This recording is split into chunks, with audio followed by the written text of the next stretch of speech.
Welcome, ladies and gentlemen, to the Hockey Toolkit. As part of our our advising chapter, I guess you could say, we have Stefano. How do you say your last name, Stefano? Cantali. Cantali, sorry. Stefano is with AHA, so advising. Um, Basically, as we're talking about really quickly here beforehand, you're going to be basically our second advising company that we have had on the Hockey Toolkit. Um, our objective here is Coach Trimble and I, we try to cut the BS from and get kind of more facts, as you're, I'm sure, well aware. The advising company has its ups and downs. And then like some of it's, we feel like it can be a little scammy, while there is some good quality people out there, uh, companies. We recently just had Next Level Hockey on. Were you able to listen to that episode? I actually haven't, unfortunately. Oh, okay. So yeah, so we had Tim Madsen with Next Level Hockey, which was a great episode. He was able to come on and kind of debunk some of the myths, or and just really kind of give us his side and his company's side. So we hope that we're able to do that here with you and AHA Hockey. So um, without further ado, give us a little bit about your background in hockey. I know you've got a little bit of experience, huh? A little bit, and I mean, if you want to sit here all night, I can get into it. I have a very long, crazy story because I've done all the mistakes you can think of. Basically, grew up playing in Montreal, Quebec my entire life. Never left my province till it's time for college. Played juniors there in what's called the Cemetery League for a good reason. Got lucky enough to play for Team Canada at 19, which opened my doors to college hockey. Came out of there, ended up committing to Mercyhurst University because I was suspended by the NCAA. I got a 1 year suspension because I went to major juniors beforehand. So that being said, I lost all my other offers, and Mercyhurst stuck with me, which was a great place because great place to play. Got to meet some incredible people, got a great education. From there, I had a very severe injury. I broke my knee on a lateral movement. Doctor said I shouldn't play, but like every other hockey player, I didn't really listen to them. Tried to go play overseas, and I guess lucky and misfortune, it was the same time as COVID. So I didn't get to play very long, but at the same time, it was kind of a bit lucky for me because I probably would have destroyed my knee for good if I would have continued playing on it. So that's kind of the short version of everything that happened. That's yeah, sounds like a whirlwind right there. Um, so okay, playing career, you played for Team Canada. You said, you're obviously and forgive me, you are from exactly. You said Montreal, correct?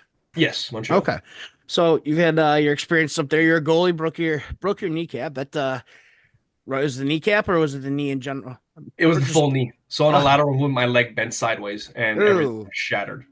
that's not good at all whatsoever. Um. But no, as you said, COVID happened. Unfortunately, that hurt a lot of people. Um, within the hockey world, not just in the regular world, but in the hockey world as well. So okay, so fast forward a little bit now. So AHA advising, how did you get hooked onto that? Because I know you're not the you're not the owner. But you mean you right now actually see quite a bit of you on social media, especially Instagram. You're all over the place. So you want to give us a little bit of history there and how that all picked up? Absolutely. So when I stopped playing, I was looking to stay involved in the game. He gave me everything I've ever wanted, so it was my turn to give back. I started coaching, and I wanted to do more than just that. Especially coming from Quebec, the system is pretty broken out there. It's very much the only possibility is either you go Q or you don't go at all. It's that simple, and everybody's closed-minded. And when I was 14, is my first time having experience with an advisor. Like you mentioned earlier, there are some shady people out there, and unfortunately, I was one of those who fell for the scam. I signed with an advisor, paid him a very hefty chunk of money, and I've never heard from him till this day. So I had seen the bad experience from it, and then when I went overseas, I saw the good side of it. I saw an advisor who was there for me. He spoke to me 2 or 3 times a week. Every time he had an update, I knew about it. So I got to get both tastes of it. And then when I started coaching, I wanted to do more. I saw AHA had a job posting, so I applied for it. This is about a year and a half ago now. Met the team, some incredible guys. I had met Matt and Braden. Braden's the owner that you mentioned earlier. And right away I was like, okay, well, this is a good place. They had the same values I had. Braden had himself had some experience, some bad advisors, and that's kind of why he started doing this, started taking care of players and helping them get to the next level, at least giving them a fair opportunity. And fast forward a year and a half later now, I'm now the director of advising. I work with these guys every day, and I love what I do. That's awesome. I mean, being able to work now, this is for you full time. Yeah, I do this full time. Okay. I would say right now we have a team of 5 advisors and potentially expanding still. So we're growing pretty well recently. No, that's fantastic. I mean, especially being able to work full time in hockey. I know I've done it, tried to at one point. I know Coach Trimble here does it. He does it himself. So actually, I think that led into his first question. If you want to go ahead, Coach, take it Sure. away. So once again, thanks again for coming on the podcast, Stefano. Sorry about that. You're good. I'm a guy from New Jersey, so I have a bad accent. So I apologize for that. And so my first question really is, you mentioned your owner, Braden. He's currently a medical school student at McGill, correct? Mhm. Yes. And then you also mentioned earlier that you're also working in coaching too. Yes. Well, so when I was in Montreal, I was coaching U15 AAA.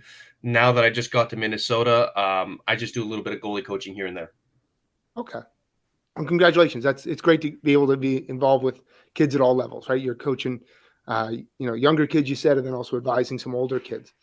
With a client roster of around 200 clients, how often would you say that you speak to every client? So the 200 is the entire company. We're all divided. I personally have 27 right now. I talk to all of them on a weekly basis. I have an hour call with each player at least once a week to check in. If there's nothing going on in terms of advancements or anything like that, it's just to make sure that everything's going well. One of the things that I really, really emphasize with my players is academics. We set a standard when we start. It's part of my agreement with them, and the parents are on board with it. If you say 85 is the average that we can keep no matter the situation you're in, that's fine. If you start slipping below that, we'll have a conversation that's not as fun to make sure your grade's getting back up. And if you slip drastically, I will talk to your coach to make sure you're not playing any games, because all of them want to play college hockey and the grades are in that. So I'm just checking in to make sure that everything's going well, but more importantly, their school is going well. Because I know, especially when you're playing junior hockey, it gets a little hectic, and especially with now everything being online. So you have that as an advisor with your client. You have that type of pull with the coaching staff saying, "Hey, my client has dropped below what is considered just a B, so he's at a whatever." And we've had discussions. He needs to sit out. You can't play him. You have that ability. I don't have that pull, I would say, but I've had a discussion with, and I'm not going to name names, but there's one coach that we've had this discussion, and he was fully on board. He said, "Look, he's not going to. I didn't know he was doing this bad. He's going to skip some games." Okay. So it's something that I would gladly call a coach, say, "Hey, look, one of your players is struggling academically. Can you kind of sit with him, see what's happening, and if he's not willing to put in the work, can you take care of it on your end?" And most of the time, these coaches are on board with it because nowadays they see the importance of the education, and they see that they're developing a well-rounded person, not just a hockey player. No, and that's definitely important. I mean, we want to make sure that these kids are. I mean, as we're all, everyone who's sitting in on this interview here knows that your education is going to take you a lot further than your hockey career ever will. So, Absolutely. yeah, it's just I've never been. I did not know that you could that's It's have not that really a pull. poll, but it's something that coaches are open to having a discussion. I've never told a coach, "Hey, you need to scratch him," but I've had a call where it's like, "Look, he dropped 20% average. Something's not going right. I found out he's skipping classes. Can you sit down with him?" And the coach said, "Well, he's going to be scratched the next 3 games." I didn't know that was happening. Okay. Um, in regards to your experience in playing, you said you have an involvement in coaching. You're coaching some goaltenders now, and you were coaching them in Montreal. So that gives you some, the framework of what it's like to work in the hockey operations part of the business. What Mhm. other experience do you have in that hockey operation stuff in terms of scouting, recruiting, working with, some other leagues and player development or things like that? I've done some scouting before for my old midget team, in the sense that, or I can't say midget, sorry, my U18 team, where they would ask me to go evaluate. Again, it was mostly goalies because that's my domain, and they know that I knew the goalies in the area very well. Nothing drastically more than that, other than going to watch games for AHA recruiting players. Like a couple weeks ago, there was the U18 AAA playoffs in Blaine. So there was about 30 something teams. Was going there, scouting some players, see if there's anybody that we can help get to the next level, and that we could work with. So other than those two, I haven't had too much experience in scouting. Okay. When you go to these events and you're recruiting, what does that kind of conversation look like for recruiting a player? Do you advertise in like the lobby? Do you have, do you go into the locker room after games and speak to kids directly or speak to coaches? What does that like introductory phase look like? So for me, it's I don't do anything before the game. I'll watch the game. If I like a couple players, I go see the coach afterwards. Hey, can I meet with this player? He usually pulls them out of the room. I'll introduce myself, hand my card. And then what I always do is I ask, do you have time to introduce me to your parents? If they're here, can I speak with them? Just because if I'm going to work with a player, it's a package deal. I got to work with the family. So I would just want to have that introductory call. Obviously, in a situation like this, it's a tournament. They got stuff they got to handle. So afterwards, we'll set up a meeting a week later, a couple days later, so we can sit down and talk it all through. But usually the way I start is just, nice to meet you. My name is Stefano. I'd like to work with your son. I work for Advancement Hockey Advising. We help players move to the next level.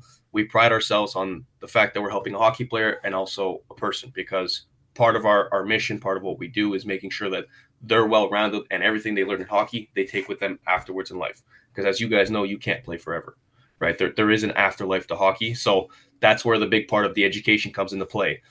We do encourage our players to go do some volunteer work with their junior teams so that they get involved and they get other experience other than just being a hockey player. Okay. It says on your website, on the AHA website, that you do offer some skill work, like some training and development, some different packages. It was one that's like a 3-month skill plan. How does that work exactly? Like, you guys are located in different parts of the country. Are they one-on-one small group lessons? Are they like, so the skill you jumping packages on the ice? Well, the skill with them? packages isn't with us directly. It's with people we trust. So, for example, if you're in Boston, we know that the Apex company does very good skill work. So we'll contact Apex and we'll help set that up for you. Just because, like you said, we're all over the place. Braden's in Montreal. I'm in Minnesota. We have another guy in Montreal. We have one in Seattle and one in Florida. So we just network with people in that area to help find them the proper skill coaches, because there's hundreds of them everywhere, and you want to make sure that you're getting in with the right coaches to get to the next level. And do you collect an override on that, like a $300 No, we don't. override? We don't. So the way it works is whatever you pay goes to the coach. And if there's anything, if you take extra sessions with them after, it goes directly to them. We don't get any cut of that whatsoever. Okay. It's just a way of linking our network of coaches with players. This way we know that if we're sending a player there, they're getting the proper training. I think, that's the best way I can explain it. Yeah, it's just kind of fishy. I mean, not fishy. I don't know if that's the correct word for it, but if you're an advisor, couldn't you just direct them without the override, or without the money be exchanged to you, then going to them, and then coming back to you? We do. It's Do you only get like a referral system? Do they give you a cutback on that? Like, if you personally, give them a I client, haven't taken a cut from any coaches. The only thing that we get is the placement packages where you're signing us as an advisor. That's the AHA fee. Anything else, we haven't taken a fee or anything. It's really just connecting with the proper things. Like just recently, we started working with Top G Hockey. He's a Division I player that helps with the mental training part of it. And we don't take a kickback for everything. All we say is, like, provide us the link where people can go register, and we'll send them there saying, okay, if you're looking for this type of coach, he's good with that. Is he a current player? Yeah, he's currently playing for Sacred Heart University. So if he's providing, what is he providing again? Mental strength training, or mental coaching, sorry, to make sure that the off ice is going well. He's studying that in university. He's working with his Ohio State coach because he used to play for Ohio State. And he asked us, he goes, hey, like, is that something you guys provide? So we looked into him a little bit. I've had to think 4 or 5 hours of calls with him to dig deeper and make sure that it's something we can provide for our players. And we thought he'd be a good fit. So we're like, yeah, if we have any players that ask for that, we'll send them your way so that you can meet with them. Because oftentimes, when you refer someone to like a person for, whether it be psychiatry or psychology or a therapist, they need to go through some licensing process and a background check. And Absolutely. And if they're a current player and they're not certified as a therapist, a licensed therapist, that could really put your company at risk if you're referring somebody without any kind of real background check and Well, it's not or a they're not therapist. properly licensed. It's not a therapist. It's more of a player just talking about like how to deal with certain situations, player to player type of thing. I want to say a confidant type of thing. If it's a player psychologist, yeah, if that's what the player asked for, then we're going to refer them to somebody like that. I personally don't have any connections with a sports psychologist at the time. Well, then what's the difference between what you're doing as an advisor and then the player therapist? I mean, isn't that kind of fishing out of the same pond? Isn't that kind of like the same thing? Like you're providing advice to them on their hockey career and things that they can work on and improve their game. Also, if they're having a rough patch, like when we talked to Tim Madsen, he said, the vast majority of his calls aren't about like placement at the next level. They're really about, having a difficult time in their billet family and having them navigate through that, or struggling with their coach in ice time and helping them navigate through that, or Absolutely. maybe a tough time with their girlfriend or their family or homesickness. And that's a big part of that advisor, at least a big part of his practice. Do you outsource that stuff? No, that part we absolutely do. And I can't tell you, I got a kid right now that's playing in Alaska, and I think I've sit 6-7 hours on the phone with him a week because he's homesick. You hit the point with that one.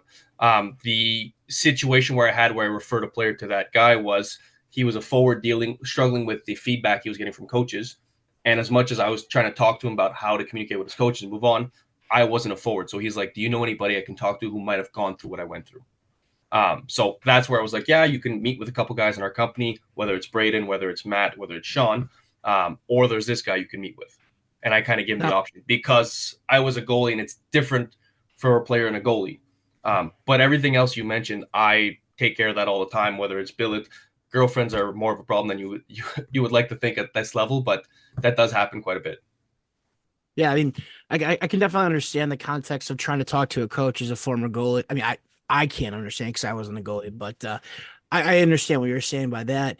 But I think in general, though, I mean, I think the conversation though should just be it could be something that's just still something that we can provide, whether coach as a coach, like, hey, this is what I want to talk, like this is how I would want to be heard from.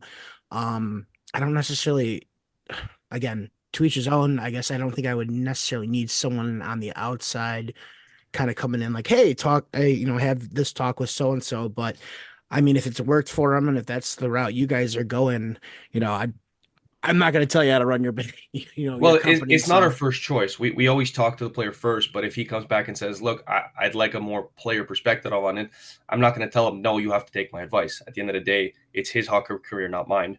And if he needs extra help, well, then I'll provide him the resources. But always first is I give him as much as I possibly can, whether it's from my experiences, whether it's something that I know or have, I'll provide that for him. But I'm not going to pretend to be an expert in something that I'm not either. No, I mean, definitely nobody wants to do that. To kind of change it a little bit here, what kind of players advanced hockey advisors? What are you guys looking for? What type of players, whether age-wise, skill-wise, what are you looking for? I would tell you it's different situation to situation. The biggest things for me is attitude. I hate seeing a player that if he makes a mistake or something, smashes his stick, drops his shoulders, get upset with a teammate. For a goalie, it's that second effort, making a key first save, making that big save look simple. Because at the end of the day, that's what a coach wants. Coach wants to make sure you're consistent, you're reliable. Big thing for me on the offense is the skating, making sure he's first back checker, not the lazy guy. The way he sees the play, whether he's going in, he's always taking I want to say the easy shot from the outside rather than trying to make a play. So just small things like that to see if he understands the game and if he's coachable. Because you'll see the difference at the AAA level. Some of these guys walk in, they still have their head down. Where at the next level in juniors, they're going to get killed. You don't want that for them, and you can tell that coach has been putting that into them week after week after week, but it hasn't changed by the end of the season. Stefano, I really appreciate all the information you're giving. You're being forthright with a lot of just different information, and it's really it's great to hear. So thank you very much. Are you familiar with Abigail Schreier's book, Bad Therapy: Why Kids Aren't Growing Up? I have not read that before. So she's a psychologist, and it's taking a modern look at therapy and how so many kids are being diagnosed with clinical disorders and how they're getting on SSRIs and more medications at an earlier age and getting more therapy than they ever have before. But we have an epidemic of unhappiness amongst our kids, an epidemic of suicide. And that's an increasing issue here in the United States.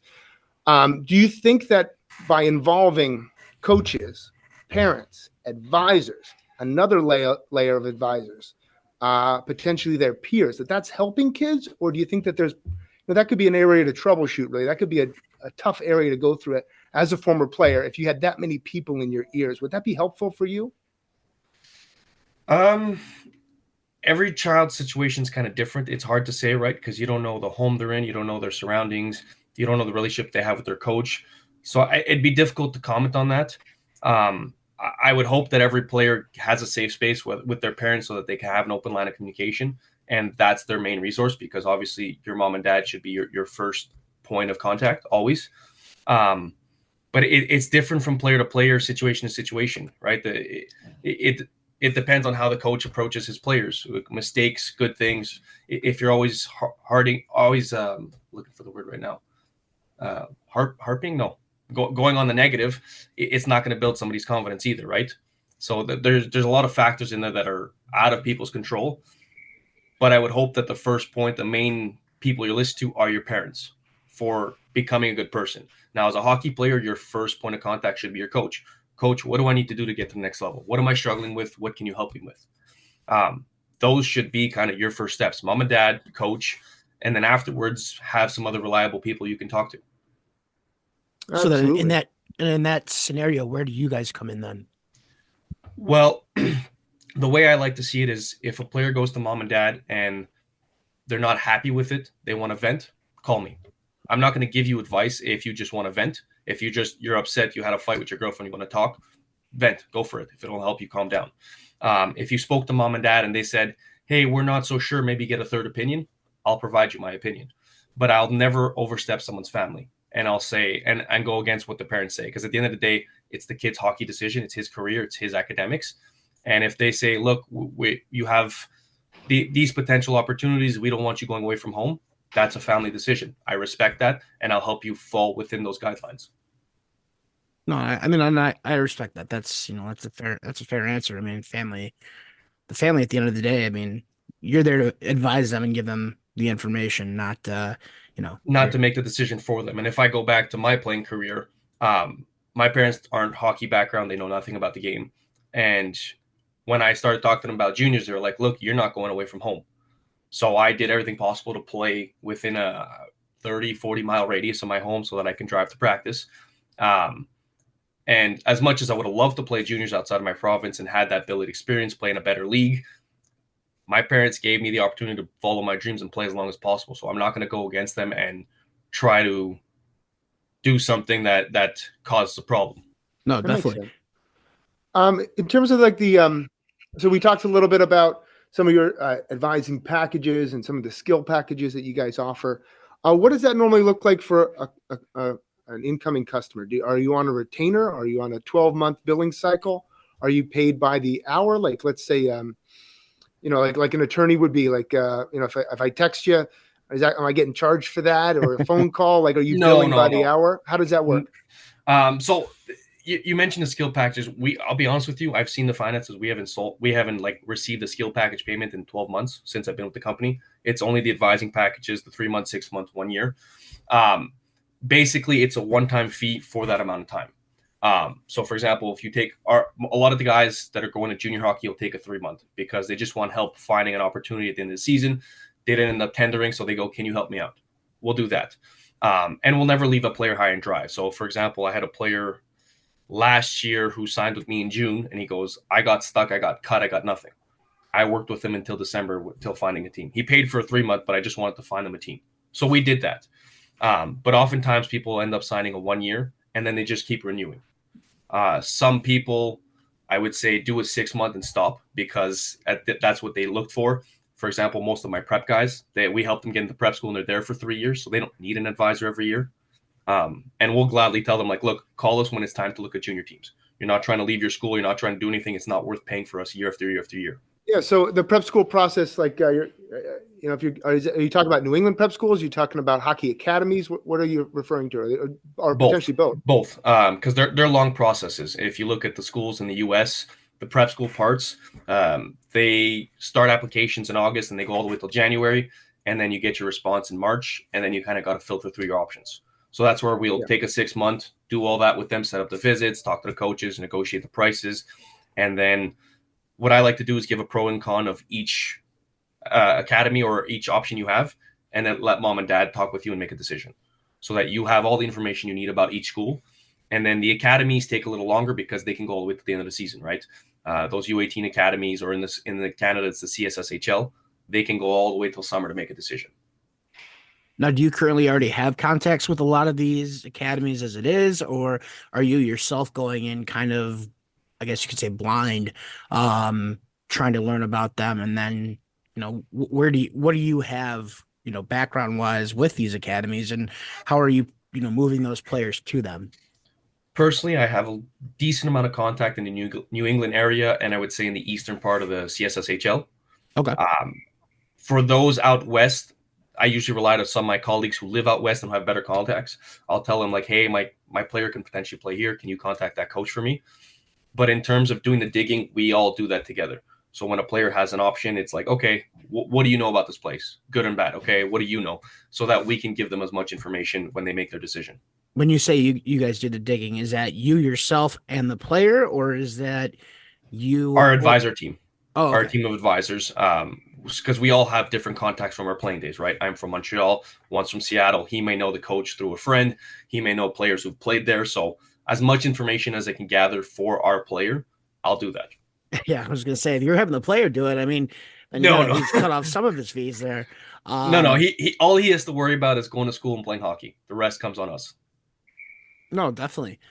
Well, I Um, mean that's not. I mean, if you're filling out financial aid paperwork and you're doing like a lot of it falls on the parents too for prep school, right, Stefano? Well, the parent has to do the financial aid paperwork just because I'm not going to go through their finances and ask them for their income statements or anything like that.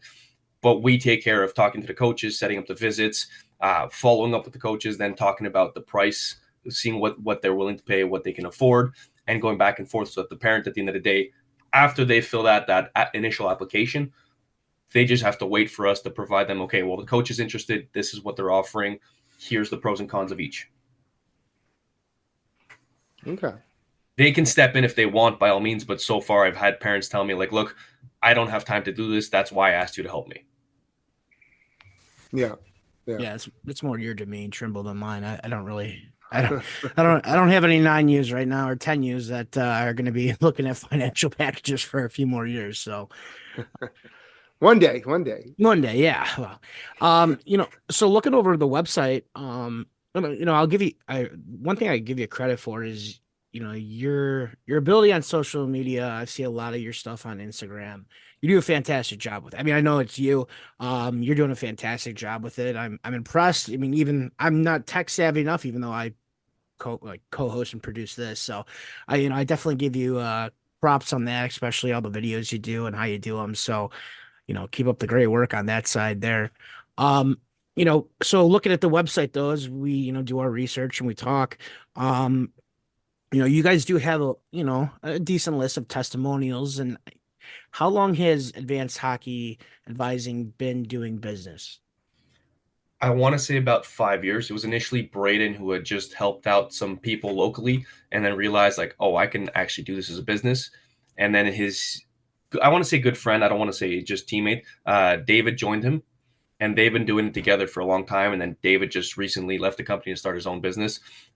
He's been focusing a lot more on pro guys. David is actually the one who trained me. Really great guy, does really, really well as an advisor. He was really fun to learn from. Awesome. No, that's good.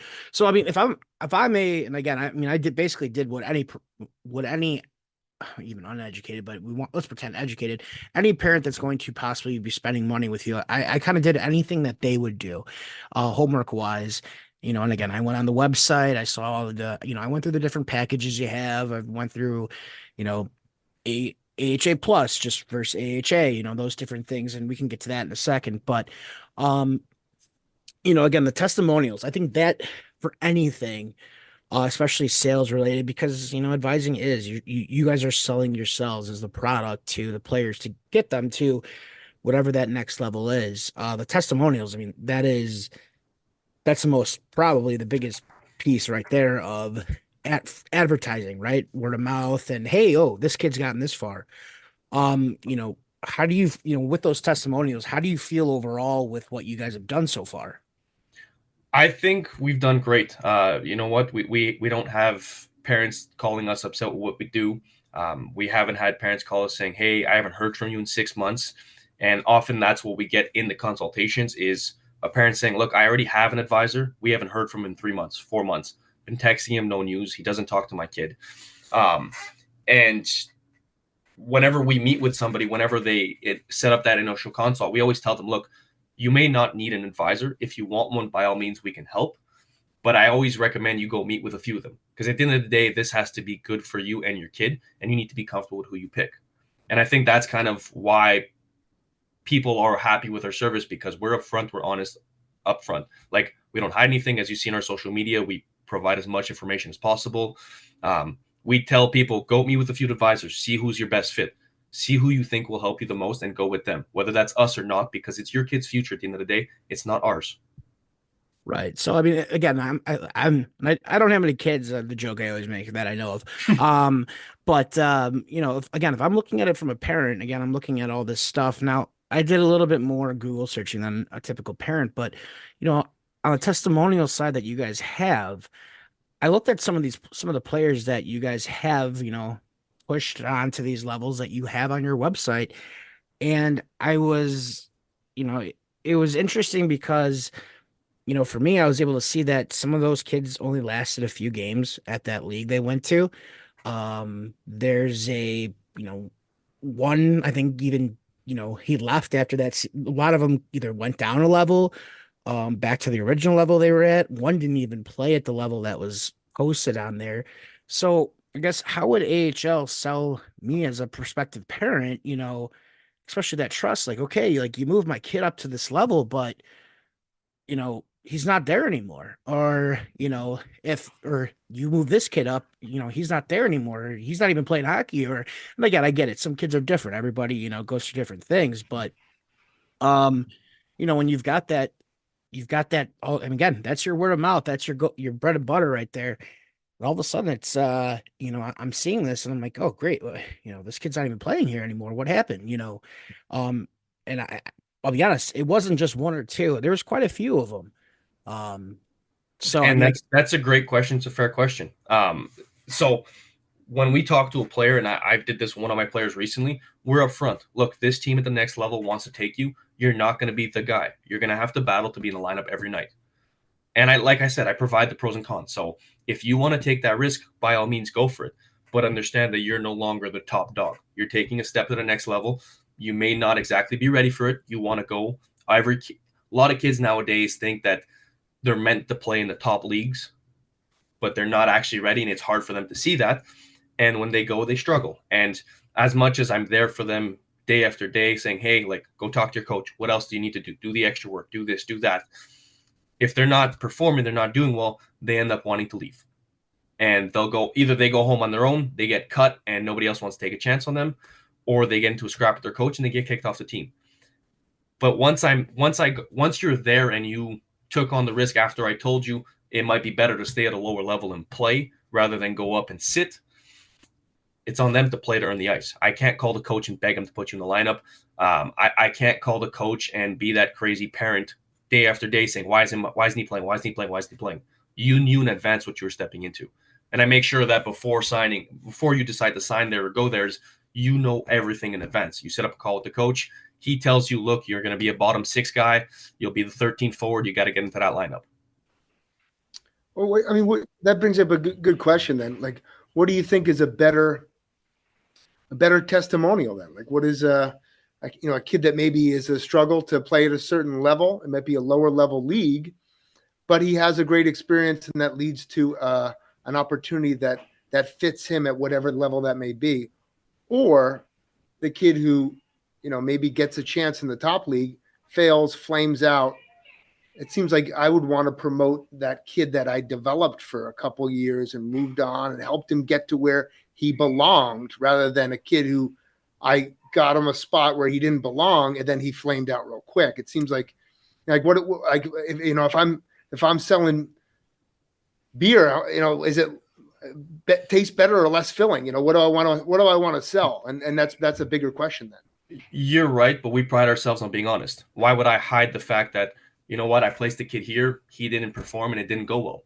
Because for me, then I'm not being transparent with you and I'm not providing you the facts and I'm not building that trust with you up front of this is what's actually going to happen. This is what could happen.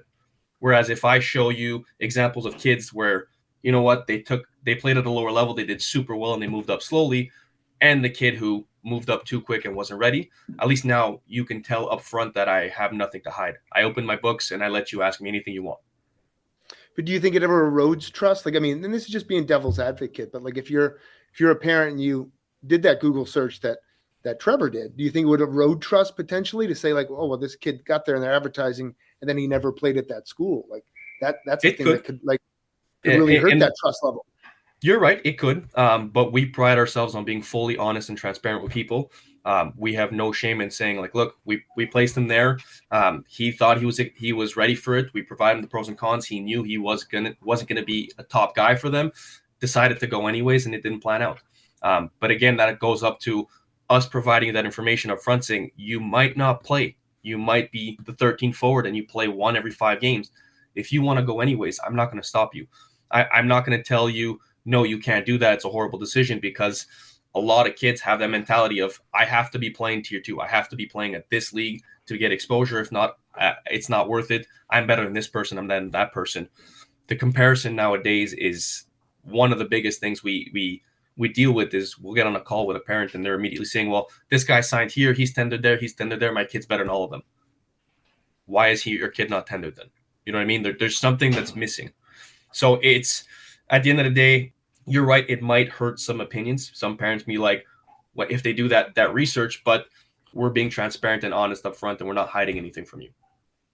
That's a fair point, and I appreciate that level of honesty. And another level of that, in your experience, you said your first point of contact when they have a kid has an issue should be go to your parents, then go to your coach.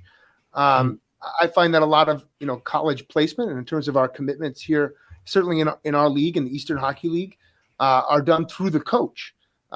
Coaches do a tremendous job of placing players in our league at the Division II and Division III levels for the most part. What would you say, in terms of your experience, is the greatest point of contact for a college coach? Is it meeting a player at a showcase, connecting with you as an advisor, or connecting with the coach for those established programs who historically put players into college hockey? I would say it's a middle ground of both, just because I'll use, for example, I have 2 players right now that have about 4 or 5 Division III offers on the table. They saw the player play.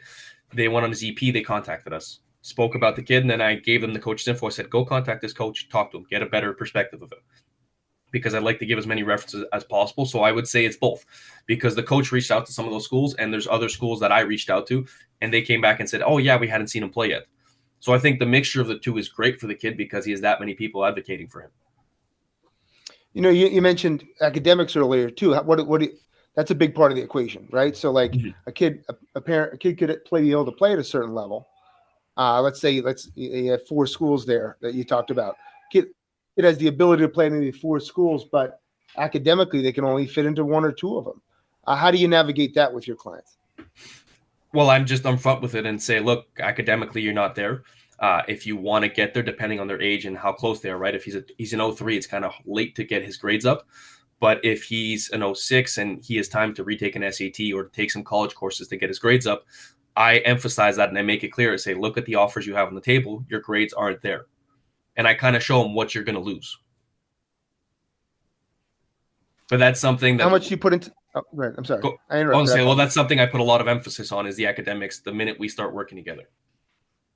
Yeah, I mean, that's the biggest part of going to college, right? Like, if you might be interested in certain schools for playing hockey there, but if they don't have your academic major, and then you combine that with being not even be able to get into the school, Like that's a bigger part of the equation than any kind of real hockey is Yeah. their ability to stay in the school, have an academic major that they can find themselves a career in, and then that they can stay there for the 4 years. That's the biggest part of the equation. Absolutely. And I mean, when I played at Mercier's, one of my members of my freshman class, great hockey player. He had a .25 GPA at the end of his first semester, and it's because he played 4 years at juniors, completely forgot about school, never took a class, never cared about it. So obviously, he lost a scholarship and he got kicked out after the first semester freshman year. So, as an advisor, do you guys have like, even particularly yourself, do you have specific leagues you like to send players to? I know you said with prep, AAA, there's so many different layers and so many different levels. So I guess do you yourself, and again, you said you're based out of Minnesota now. And there's so many leagues that you could throw a rock at and hit. Do you have any that you particularly deal with on a usual basis, or how do you go about that? Do you have contacts with certain teams where they're calling you saying, I want this or that? Kind of give me Well, that idea. there's certain teams that I would say call me regularly as we built a relationship, and they go, "Hey, do you have anybody to fit my program?" But I don't work with anybody in particularly or specifically any leagues. It really depends on the player. If I think a guy is good enough to play in the EHL, I'll call the EHL coaches and see, okay, do you have a spot for him? Does he fit your needs? Because to me, the EHL is the top tier 3 level. It's a very good league to play in. It's got great Division 3 commits. Guys move up in it. There's a couple players who recently just moved up to the Null. One of my players plays for Team Maryland right now, and he's had 3 Null coaches call him for next season. So it's a great spot to play. You don't got to Same. kiss Coach Trimble's ass. You don't have to kiss it. It's all right. Well, I mean, I didn't know if he was still upset with me for earlier in the season. Oh yeah. Oh, he does remember. It took me a while, and then I was like, wait a minute, I remember this voice. It's all good. It's all Go good.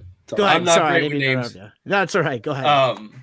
But anyways, in terms of that afterwards, USP Premier is not a bad league either. There's a lot of teams, so I just make sure to do my research carefully about where I'm sending a player. Certain teams carry 7 goalies, which is absolutely crazy to me, or 23 forwards, things like that. So I just make sure that I'm doing as much research as possible to provide the player the best options. Doesn't matter if it's USP Premier, EHL, EHLP, the Goj, because the Goj is technically a junior B for now. So it really just depends on where he's going to play and develop and have a good relationship with the coach.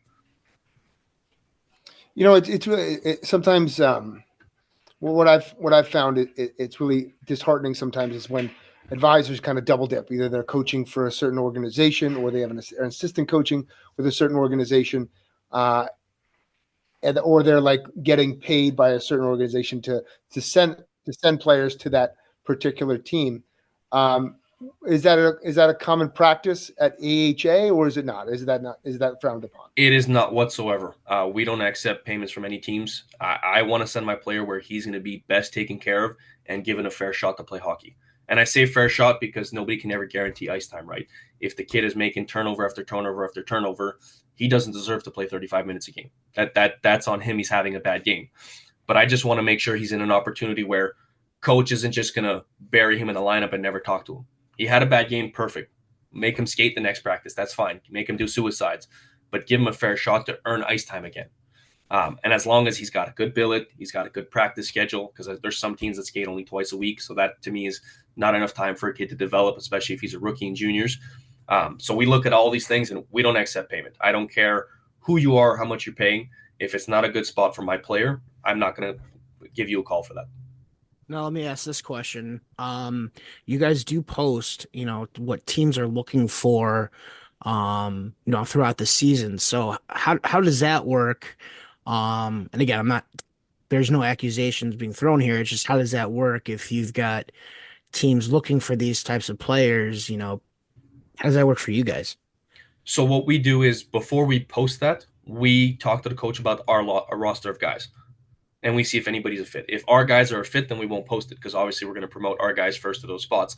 But if none of our guys are a fit or none of our guys are available, well, then we'll post it, because we might be able to help somebody else out find a team that we don't represent, and that's okay. So if I, again, I go back and I decide, I'm a prospective player, and I see that you guys, you have a posting that the USPHL is looking for guys. If I'm going to go back and, I'm going to say, oh, hey, I might be able to play at that level. How does that work then? Because again, I'm not gonna be. None of us are dumb here. We understand. You guys are providing a service. It is a business. So if I wanted to get that information about that team looking for that spot that I could maybe fill, and I'm not signed with you guys, how does that process work? I mean, are you just going to, and I know this is part of the AHA Plus that you have that in your Discord channel where you've got um you provide that. So is that something you're going to get push me towards going to that? Or is it going to be sign is, how does that work? Well, so that you're right. That's the AHA plus. That's where if you just want the coach information, or you just want, sorry, not the coach information, you want to know what team's looking for what, and you don't want to have an advisor, which is perfectly fine. We'll push you to AHA plus. That's where we have our I would say very affordable Discord where you can get that information, go in, get what you need. Hopefully, the coach gives you a chance and you made that team, and you don't need it afterwards. That was kind of the mentality behind it. Was a way to provide information, kind of help people that don't have advisors or can't afford it. Uh, and that kind of came from me because after we hired that initial advisor and it didn't go well for me as a kid, after that, I was kind of left to myself to figure it out and find a new home to play hockey afterwards. And I can't tell you how many hours and hours I spent trying to find coaches' emails, emailing them, finding out what team looked for what. And I couldn't afford another advisor. My family kind of did everything possible to pay for that first one. It didn't go well. So I didn't have access to any type of help for that. And that's the idea behind AJ Plus, is a way to help other players that don't want an advisor or don't need one or can't afford one. Well, here's a little bit of extra help we can give you. So to go back then, if I see that on Instagram, that there's a NAHL team hiring or looking for, a top six forward, and I reach out to you, what would that process look like on your end? Like again, Well, somebody reaches well out tomorrow. so AHA Plus is a no strings attached thing, right? They can go in and get what they need and leave right after. But the way we do it is, let's say there's a null team. Null is a very high interest spot, right? Everybody wants to play in the null. It's a very strong league. We'll ask, okay, can you send me a little bit about your hockey, right? I want to make sure that it makes sense that you're going to do this as well. If you're playing U18B, you're not going to play in the null next season. I'm sorry to say that, it's the truth. So if he's a AAA guy, he's been doing pretty well, I'll say, look, that's not a problem. You said you're not looking for advisors, so in AHA Plus, you'll find that which team's looking for that, and you can reach out to them. So we do a little bit of, I don't want to say vetting, but just making sure that we're not putting wrong people in the wrong place. If you're coming to the null, you have to be null caliber or someone who can fight for that job. Same thing with USP, EHL, right? Like I'm sure Andrew doesn't take guys who can't skate on his team. And if you get a phone call from that guy, you're not really going to say, yeah, come out for a skate just for a skate. It doesn't make sense. You're wasting his time, you're wasting your time, and it costs a lot of money to do that too. How do you handle that with a kid who, say a kid signs up and wants to be full-time AHI member, like a full-time member, and have you as their full-time advisor? But they have this, they're delusional about their abilities. How do you handle that? Well, before they sign up with us, before they decide to sign the agreement and sign us as an advisor, we have the discussion and we're very honest about it. I hate to say that's one of my traits that makes me good at what I do, is I'm brutally honest. If a parent says, yeah, my kid's going to play in the null next year, he's a goal scorer, but he's got 1 goal in 40 games, I have no shame in saying he's not a goal scorer and he won't be at the next level. And I make that very clear up front that I will not be able to get him to the null. Here's where I can really realistically get him. If you'd like to work with us, that's what we're going to aim for. Just because there is a lot of parents that call us, say, well, my kid's going to play in the USHL in the null next year. Can you help us get there? Describe your player to me. Show me some video. So they'll describe him, and he's a goal scorer. He's a skill guy. He's on the wrong line. Okay, I've heard that before. Go watch the video, and he's not on the wrong line. He just can't stick handle if his life depended on him. It's like if he's holding a broomstick. But they just describe him as a skill guy. So we're very upfront about it. And myself, like I said, I'm brutally honest about it. I have no shame in saying that's not true. You can't describe your player like that when this is what we see. So here's what we can realistically do. And if they want to work with us afterwards, they know upfront what we can do to help. Okay. Yeah. Because even for myself, if I call you as a coach and I say, oh, I have a player for you and he doesn't fit anything of what I described, you're not going to want to take a call from me ever again. It doesn't make sense. Yeah, I mean, sure, but you know, like a lot of this stuff is anecdotal too, right? Like, I won't do this, I won't do that. But you know, I mean, these things happen all the time, right? Like, it's. I always find that inevitably, you know, our coach's job is to develop a player, do his best to keep him, keep him developing and have him be a part of the team and the culture and you know further his game. Whereas the advisor tends to like they make their bread and butter when they move a player rather than keep a player. And it's no kid's intention ever to like this plateau and stalemate. But what would you say to a kid who's like maybe in a situation where they haven't scored in a couple of years and they're at a certain level, but they really want to get to the next level, but they're just not ready for it? What would you say to a kid to them? Would you, if they're in a good billet and they're in a good situation, would you move that kid out, or would you say, hey, like stick to the process? You gotta develop. You know, you have a long way to go, but we want to see you get there. What would your advice to be, knowing that you know a parent wants you to move him on to the next level, but maybe he's not ready? What would that advice be? Well, if he's not ready, my first thing is go see the coach. It's always go see the coach, ask him what you can do, ask for extra skill work, especially with the junior programs. You guys often have a lot of extra hours of ice where the kid can go and just shoot 1,000 pucks. He can go skate for a couple hours. So it's, if you're in a good situation, a healthy situation, I'm not going to move you out of there unless you're really, really miserable and like you don't want to be there anymore. You're not happy. You don't want to play hockey practically. That's a different story. But if it's because you're not performing at the level you should be at, but yet the coach is still giving you a fair opportunity to do that, well, then it doesn't make sense to move you somewhere else where you think you can play there, but you're going to do it even worse. You know what I mean? For me, the big thing is being able to play. If you have the minutes, you can practice, you can develop, and you can get better. I'd much rather a guy play 30 minutes a game than go play 5 minutes a game. For sure. No, yeah, that makes sense. What else you got, Jeff? No, I mean, at this point, you know, I feel like I've, you know, Coach, do you have any more questions here?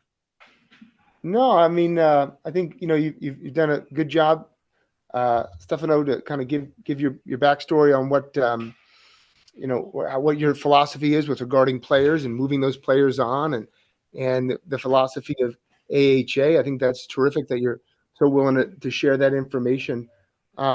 If you could, you know, put in a couple words what you think AHA does best. I mean, obviously, I know that you guys do a great job of social media. You guys got fast fingers on elite prospects. You guys are crushing that. But what are you guys really? What is the separates you guys from other advising companies? I'd like to say it's our transparency. We have nothing to hide. Like I said earlier, we're not ashamed of mistakes we've made. We're not ashamed of telling the truth. We're not scared to tell parents the truth and set realistic expectations with the player and a parent. And I think that's the biggest difference, the way we communicate with our players to make sure that they're well-rounded, they're well-supported, and that we're helping them as much as we possibly can. We're a team of guys who have played the game, that have had bad experiences. We've seen the worst side of it, and we want to help change that. Trevor mentioned it earlier in the podcast that there is that shady side to it, and it's unfortunate, but it's been around for years and years and years. And there are a few new agencies, or I don't want to say new, but younger agencies that are trying to change that. And I think we're all doing a great job at that by providing as much information as possible, being as transparent as possible.